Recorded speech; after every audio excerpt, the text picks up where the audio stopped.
زه شوکت یم په 2014 کې اتریش ته راغلی یم او دغه نه بعد ما په ژوند کې څه څه لیدلي دي څه څه مې کتلي دي څنګه مې کاروبار شروع کړ او په لار باندې مې څه لیدلي دي دا ما ټول د افغان ډیسپورا نیټورک سره یو مرکه وکړله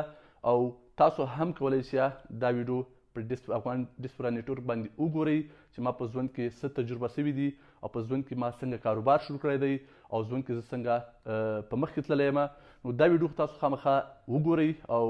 دې نه تاسو ډېرې فایدې اخیستلی سئ یو کاروبار که تاسو چیرته کوئ نو هغه ته باید تاسو خپل پلان ولرئ یو لاره ورته ولرئ دغه نه بعد تاسو کاروبار شروع کولی سئ کاروبار سخت کار نه دی کاروبار ډېر اسانه کار دی خو که چیرته هغه ته تاسو ډېر مخلص واوسئ او تاسو یو وخت ورته وټاکئ یو ټارګېټ ورته ولرئ نو تاسو کولی سئ خپل کاروبار شروع کولی سئ کاروبار ډېر اسانه طریقه ده ډېر اسانه لاره ده او کاروبار تاسو کولی سئ ډېره په اسانه طریقې سره شروع کړئ که چېرته تاسو غواړئ دا ویډیو مکمل وګورئ د ما د ژوند په هکله نو تاسو کولی شئ افغان ډیسپورا نیټورک سره تاسو دا پوره ویډیو وګورئ